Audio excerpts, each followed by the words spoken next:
पवित्र बाइबल का वचन पढ़े और सुने जाने पर प्रभु यीशु मसीह आपको और आपके परिवार को आशीष दे।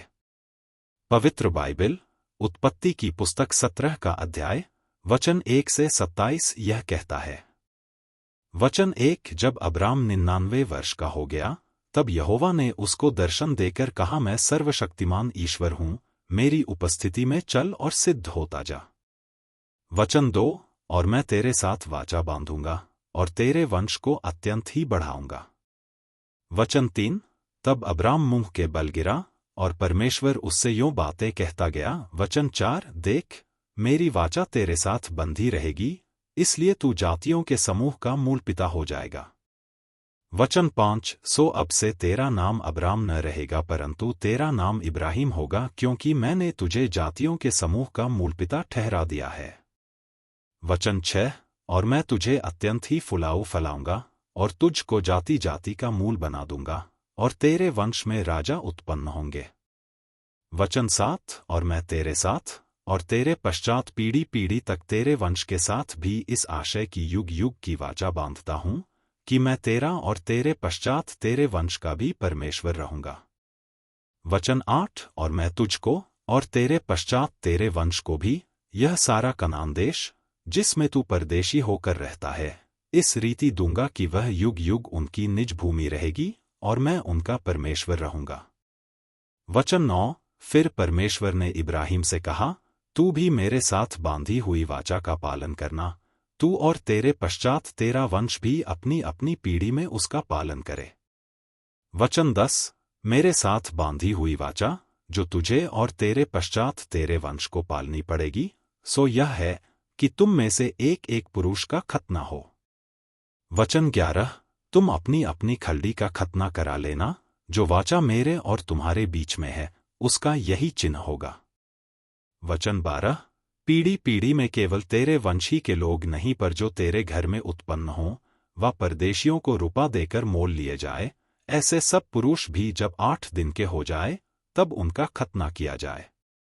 वचन 13 जो तेरे घर में उत्पन्न हो अथवा तेरे रुपए से मोल लिया जाए उसका खतना अवश्य ही किया जाए, सो मेरी वाचा जिसका चिन्ह तुम्हारी देह में होगा वह युग युग रहेगी।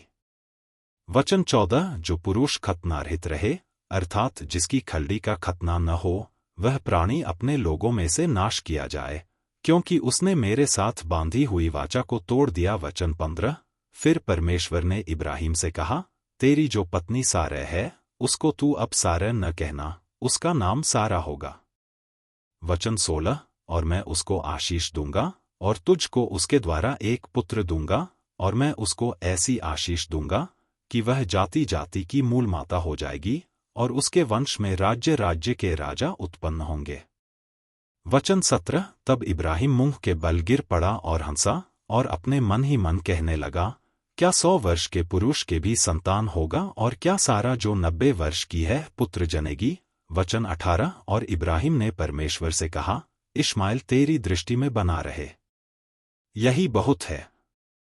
वचन 19 तब परमेश्वर ने कहा, निश्चय तेरी पत्नी सारा के तुझ से एक पुत्र उत्पन्न होगा और तू उसका नाम इसहाक रखना और मैं उसके साथ ऐसी वाचा बांधूंगा जो उसके पश्चात उसके वंश के लिए युग युग की वाचा होगी।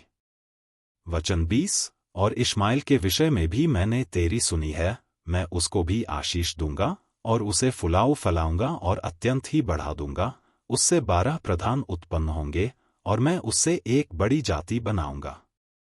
वचन 21 परंतु मैं अपनी वाचा इसहाक ही के साथ बांधूंगा जो सारा से अगले वर्ष के इसी नियुक्त समय में उत्पन्न होगा।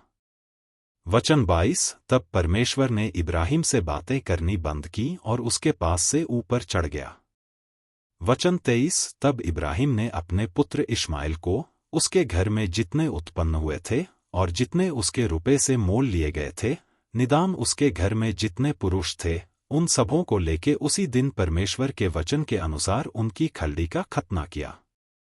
वचन 24 जब इब्राहिम की खलड़ी का खतना हुआ तब वह 99 वर्ष का था। वचन 25 और जब उसके पुत्र इश्माएल की खलड़ी का खतना हुआ तब वह 13 वर्ष का था। वचन 26 इब्राहिम और उसके पुत्र इश्माएल दोनों का खतना एक ही दिन हुआ। वचन 27, और उसके घर में जितने पुरुष थे जो घर में उत्पन्न हुए तथा जो परदेशियों के हाथ से मोल लिए गए थे, सबका खतना उसके साथ ही हुआ। यदि आप विश्वास करते हैं तो यह वचन सभी विश्वासियों को भेजें और इस चैनल को प्रभु यीशु मसीह के नाम से सब्सक्राइब करें और आशीष प्राप्त करें।